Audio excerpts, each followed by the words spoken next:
आप जो खाते हो उसी से बनते हो आप जो सोचते हो उसी से आपका व्यक्तित्व बनता है। तो आपका खाना और आपकी वैचारिक सोच ये बहुत मायने रखता है आपकी पर्सनालिटी में। पर्सनालिटी अगर आप लुक्स के बारे में बोले तो उसका ख्याल आपका खाना रखता है, और वैचारिकता के बारे में अगर पर्सनालिटी देखें तो आपका दिमाग या आपकी सोच उसके बारे में आपका ख्याल रखती है। हम तो ठहरे फूड के बारे में बात करने वाले, तो फूड के बारे में ही बात करेंगे। I am doctor Sonal Kolte, clinical dietitian, weight loss expert and dietitian. कभी सोचा है कि अगर डायबिटीज इम्प्रॉपर खाना खाने से हुआ है तो खाने को प्रॉपर करने के बाद डायबिटीज जो है रिवर्स हो जाना चाहिए, या थायराइड फिर से नॉर्मल हो जाना चाहिए? पॉलिसिस्टिक ओवेरियन सिंड्रोम के बारे में अगर हम बात करते हैं तो फिर से हमारी ओवरीज नॉर्मल हो जानी चाहिए। लेकिन इस तरह से हम नहीं सोचते। दवाइयां बिल्कुल जरूरी होती है, मेडिकल साइंस को मैं झुठलाती नहीं, मैं खुद डॉक्टर हूं इसलिए मेडिसिन का महत्व जानती हूँ। लेकिन जहां तक कोशिश हम कर सकते हैं कि दवाइयां और खाना ये दोनों चीजें साथ साथ चले। आज हम बात करेंगे हाइपोथायरॉयडिज्म। क्या होता है हाइपोथायरॉयडिज्म? थायराइड ग्लैंड होती है, वहां से T3 या T4 हार्मोन सिक्रीट होता है, उसे कंट्रोल करता है थायराइड स्टिमुलेटिंग हार्मोन जो पिट्यूटरी ग्लैंड से सिक्रीट होता है। इतनी नॉर्मल एनाटॉमी थायराइड ग्लैंड की है। Thyroid hormone throughout our life journey हर जनरेशन में या हर एज में हमें कुछ न कुछ चीजों से रिलेटेड रहती है। जैसे कि अगर ड्यूरिंग चाइल्डहुड है, जो ग्रोइंग एज है, वहां पे ग्रोथ और मेंटेनेंस, जैसे कि प्रोटीन भी हमारा उस टाइम पे काम करता है, तो आपकी ग्रोथ हो रही है, आपकी हाइट बढ़ रही है, आपका आईक्यू, ये सब चीजें जो है बहुत ज्यादा लिंक हाइपोथायरॉइड के साथ होती है। तो हाइपोथायरॉइड है और थायराइड हार्मोन आपका बिगड़ा हुआ है, तो आपको एक्चुअली रिपोर्ट्स में आपका TSH बढ़ा रहता है, लेकिन इसलिए आपको लगता है कि बढ़ा हुआ है तो हाइपो कैसे? ये सवाल मुझे बहुत सारे लोग पूछते हैं। लेकिन हाइपो यानी आपकी जो T3 T4 यहाँ से जो हार्मोन सिक्रीट हो रहा है वो कम हो गए हैं, इसलिए उसे हाइपोथायरॉयडिज्म बोलते हैं, कम हो गया है, और उसको पुश करता है थायराइड स्टिमुलेटिंग हार्मोन। बहुत सारे अननोन कॉजेज भी हो सकते हैं, हेरिडेटरी हो सकता है, लाइफस्टाइल की वजह से हो सकता है, ड्यूरिंग द एंटीनेटल PNC के टाइम पे जैसे कि बच्चा हो जाता है, या स्ट्रेस बहुत ज्यादा है लोगों में, इसलिए भी थायराइड का जो हार्मोन है बिगड़ता है। पॉलिसिस्टिक ओवेरियन सिंड्रोम है, डायबिटीज है, एक हार्मोन बिगड़ता है तो उसके साथ और हार्मोन इम्बैलेंस हो जाते हैं, तो ये भी एक वजह होती है हाइपोथायरॉइड होने की।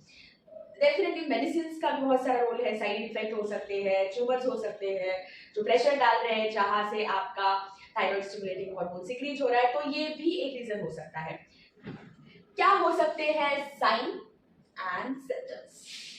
बहुत सारी चीजें जैसे कि हेयर फॉल, वेट गेन, लगना, गर्मी लगना, मेंसेस इरेगुलर हो जाना, ये बहुत सारी चीजें हाइपोथायरॉइड में होती है।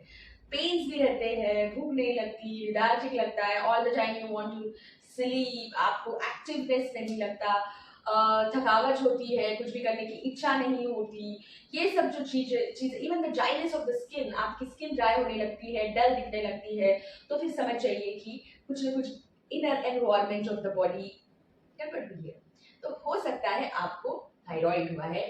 तो क्या टेस्ट डॉक्टर इस टाइम पे आपको बताते हैं? तो बहुत सारी ब्लड टेस्ट बताई जाती है, लेकिन मेन जो है थायराइड फंक्शन टेस्ट यानी TFT बोला जाता है, जिसके अंदर T3 T4 और TSH या थायराइड प्रोफाइल भी से बोला जाता है, मोस्टली ये किया जाता है। और थोड़ा आगे जाके कुछ doctor anti TPO microbial activity कैसी है, एंटीबॉडीज तैयार हो गई है क्या, ये सब चीजें देखने के लिए कुछ टेस्ट किए जाते हैं। सो ये भी चीजें ब्लड टेस्ट में कराते हैं। सो क्या होना चाहिए आपका वेट लॉस का डाइट? सिंपल है, डिसिप्लिन होना बहुत जरूरी है। सबसे पहले अगर आप आपको थायराइड है और आप वेट लॉस चाहते हैं, तो आप आपके डाइट को इवैल्यूएट कीजिए। आप क्या खा रहे हैं, कितना खा रहे हैं, कौन से टाइम पे खा रहे हैं, ये बहुत मायने रखता है। सो डेफिनेटली अगर मैं किसी का चार्ट बनाती हूँ, मोस्टली हम जो चार्ट बनाते हैं वो कस्टमाइज रहते हैं।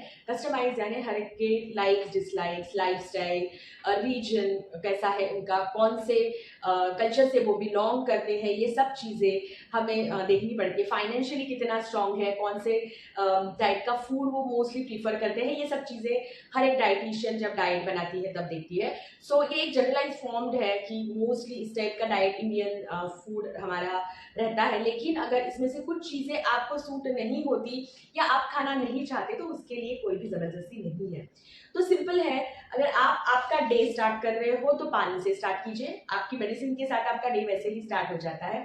तो सिंपल रूम टेम्परेचर का जो वाटर रहेगा, जिसका तापमान बाहर के तापमान के साथ या आपके बॉडी टेम्परेचर के साथ मैच हो रहा है, वैसा वाटर आप ले सकते हैं। हनी, जैगरी, शुगर का इस्तेमाल मत कीजिए क्योंकि कैलोरी सेम जाती है। तो प्लेन वाटर, लेमन आप यूज कर सकते हैं, 1 चम्मच नींबू का रस, पिंच ऑफ दालचीनी पाउडर या जीरा, रोस्टेड जीरा पाउडर आप ले सकते हैं।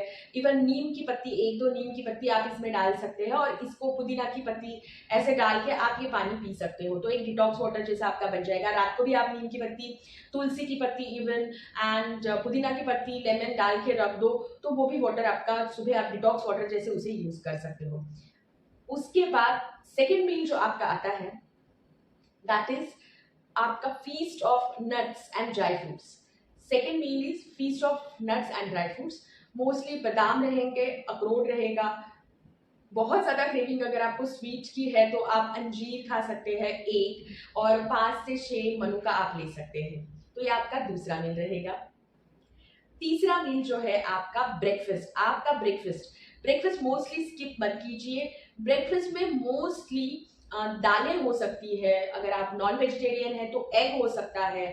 Combination of dal and carbohydrate जैसे कि उपमा या पोहा या इडली इस टाइप का, या इवन ढोकला, इस टाइप की चीजें भी आपके ब्रेकफास्ट में हो सकती है। लेकिन क्वांटिटी कितनी होनी चाहिए ये आप बहुत मैटर करता है, इसकी तरफ आपको ध्यान देना है। तो तीसरा मील जो है वो ब्रेकफास्ट है, उसके ऑप्शन आपको पता रहने चाहिए। तो इस टाइप्स के खाना आप ले सकते हो। क्वांटिटी थोड़ी थोड़ी लीजिए क्योंकि हर 1-2 घंटे बाद आपको कुछ ना कुछ खाना है, सो एज आपका डाइजेशन, आपकी प्रोसेस ऑफ डाइजेशन एकदम स्लो एंड प्रॉपर तरीके से हो। पानी आप हर घंटे में पीजिए। हाइड्रेशन की थेरेपी बहुत अच्छी वर्क करती है वेट लॉस में। सो फोर्थ मील जो आपका आता है वो ब्रेकफास्ट और लंच के बीच का एक छोटा सा मील हो सकता है। तो either it could be fruit हो सकता है या ड्राई फ्रूट्स, अगर आप मॉर्निंग में नहीं आपका मैनेज हुआ तो यहाँ पे आप ले सकते हैं, या सिंपल बटर मिल्क है या lemon water, coconut water, detox water, इस टाइप का ग्रीन टी, इवन ये कुछ भी आप यहाँ पे ले सकते हैं। लेकिन ये याद रखिए कि इसके बाद आपको लंच करना है। सो डेफिनेटली जितना हो सके आप छोटे छोटे मील्स प्लान कीजिए। नंबर 5 का जो मील है दैट इज योर लंच। और लंच में मोस्टली फाइबर ज़्यादा जाने चाहिए। बहुत बार थायराइड के पेशेंट को कैल्शियम की एक मेडिसिन दी जाती है क्योंकि कैल्शियम कम होने के चांसेस रहते हैं, और पेन्स की भी वो बहुत शिकायत करते हैं।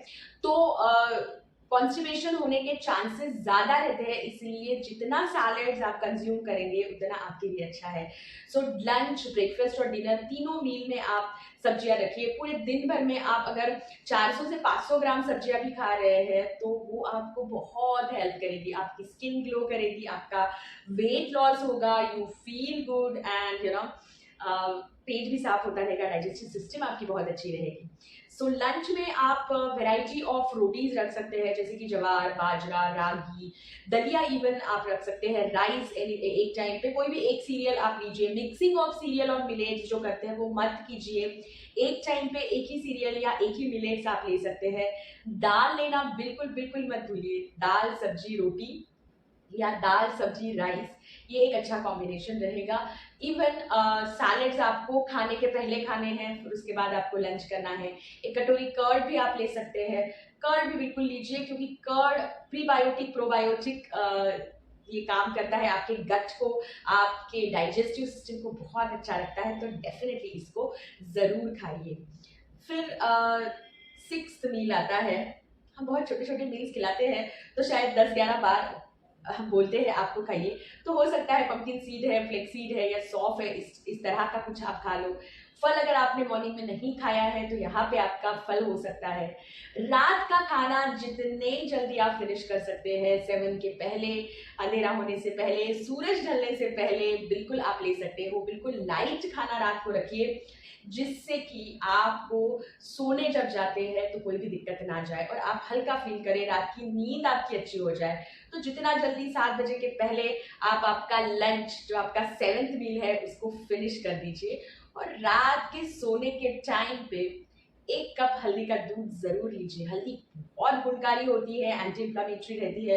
वैसे थायराइड की वजह से इन्फेक्शन जो आपके शरीर में हो रहा है, केमिकल रिएक्शंस जो गलत हो रही है, वो इससे कॉम्प्रोमाइज हो जाएगी। सो ये इस तरह का डाइट प्लान अगर आप करेंगे तो बिल्कुल आपका वजन कम हो जाएगा।